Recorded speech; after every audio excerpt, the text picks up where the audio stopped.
ورونو په دې باندې موږ سره کارګزارۍ دو مثالونه دي. زمونږ د علماو دا دومره هلې ځلې او محنت چې په سر راغستې دي چې د دې خبرې سوچ تاسو ځان سره کړی دي چې دا ولې وجه دا لرونو چې زمونږ د نوجوانانو ایمان ته خطرات دي. زمونږ په اکثر مهم سرکاري او نجي ادارو کې سربراهان قاضیانان ناست دي. په اهمو ادارو کې که سرکاري دي او که غیر سرکاري دي د سوشل میډیا باندې یو کلیپ چلیږي اسلامیات یو کتاب لیکل شوی دی. کتاب کې دننه د یو تفسیر نوم راغلی دی. تپوس پکې شوی توجه کوئ جی سوال شوی دی چې دا تفسیر کوم مفسر لیکلی دی دا کتاب چا لیکلی دی. داګه سره جواب ورکړي چې دا حکیم نورالدین بیلوی لیکلی دی. حکیم نورالدین لیکلی دی.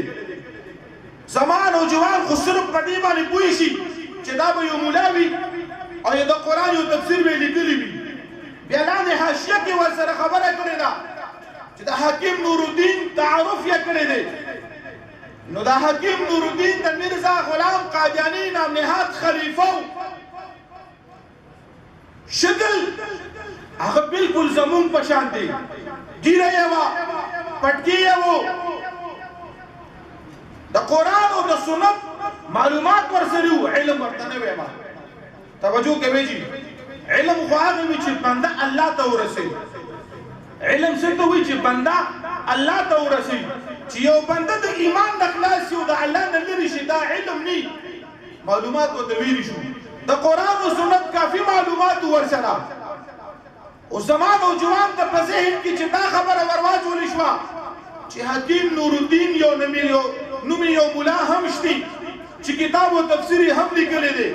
که بله ورځ د دغې حکیم نورالدین حوالې سره د قادیانیتو حواله راله زمان او جوان په ذهن کې خو د مخکې نه دا خبره پرته ده چې دا یو ملا دی دا یو مولانا صاحب دی. وروسته په بله موقع کې بیا زما د نوجوان د دغه حکیم نورالدین په یو حواله باندې دوکه شو ځان یې د ایمان نه خلاص کړو. ذمه دار به څوک وي؟ ځکه موږ تاسو ته دا علما وایي چې راځئ د علماو سره کښېنئ. د علما زما او ستا د ایمان محافظین دي. د علما زما او ستا د ایمان خیرخواهان دي. د ایمان د دفاع تحفظ دپاره دي علماو خپل وختونه او جانونه وقف کړي دي. خپل وخت لګوي خپل مال لګوي محنت او کوشش کوي دفاع تحفظ زما او ستا د ایمان کوي. نو دا علما زما او ستا خیرخواهان شو که بدخواه شو دا زما او ستا خیرخواه دي. رونو د دې علماو مټې او بلاګانې به مضبوطو انشاءالله. رونو دین اسلام د وحدانیت درس ورکوي. دین اسلام د یووالي درس ورکوي. توجه کوئ. دین اسلام د اتحاد او اتفاق درس ورکوي. توجه کوئ. د اتحاد او اتفاق د درس دپاره دین اسلام یو عجیبه طریقه اختیار کړې ده. د تمام دنیا مسلمانانو ته وایي چې متحد او متفق اوسئ. په دې بنیاد باندې چې د تمام دنیا مسلمانان په یو الله باندې ایمان لري. توجه کوئ. د تمام دنیا مسلمانان په یو الله ایمان لري. په یو پیغمبر ایمان لري. په یو قرآن باندې ایمان لري. او د عبادت وخت کې د تمام دنیا مسلمانان خانقاهې ته مخ کوي او عبادت کوي. په دې خبرو کې تمام مسلمانانو ته د دې خبرې تعلیم دی چې مسلمانانو په خپل منځ کې داسې متحد او متفق اوسئ. اختلافاتو شکار کیږئ مه. د دین اسلام په نوم او د قرآن او د رسول په نوم مه بیالیږئ. تاسو ټول یو موټی یئ. ستاسو خاندانونه شکلونه او نومونه جدا دي خو په نسبت سره تاسو ټول یو ځای ته منسوب یئ چې موږ تاسو ټول مسلمانان یو. د یو الله بندگان یو. د یو پیغمبر امتیان یو. د یو قرآن منونکي یو. د یو خانقاهې طرف ته مونځ کوو عبادت کوو.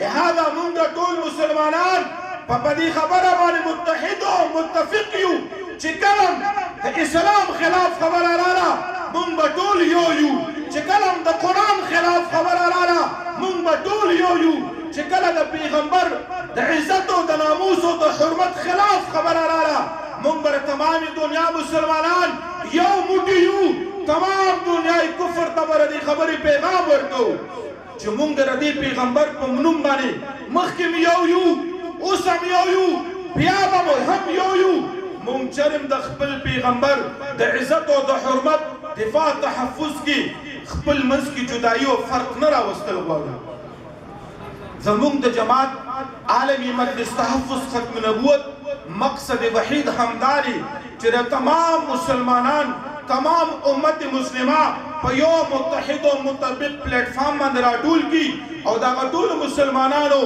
مشن یو وي आवाज یو وي کار یو وي هدف یو وي او هغه هم داري چې مونږ به د خپل قرآن تحفظ هم کوو د خپل پیغمبر د عزت او حرمت او د ناموس رسالت دفاع تحفظ به هم کوو د دین اسلام تحفظ به هم کوو او دې دپاره دا کومې خبرې چې مو کې دې کې زموږ سره چا اختلاف شتی توجه کوئ چې د چا اختلاف شتی سیاسي اختلاف پر ډیرو خلکو وي یو کس پر یو پارټۍ سره تعلق ساتي او بل به د بل سره تعلق ساتي خو چې کله خبره د قرآن او د اسلام او د دین او د پیغمبر رااله نو مونږ تاسو ټول بیا په یو نسبت باندې منسوب یو چې مونږ مسلمانان یو مونږ د یو پیغمبر امتیان یو لهذا نو ما چې دا کومې خبرې وکړې دې حوالې سره دا علماء کرام چې کله مونږ تاسو ته میسج راکوي مو تاسو ته پیغام او کال راکوي انشاءالله د الله د رضا لپاره د رسول الله مبارک د شفاعت د حصول لپاره به د دې علماو په اواز باندې لبیک ووایو انشاءالله هر قربانۍ ته به تیار یو هذا واخر دعوانا ان الحمد لله رب العالمین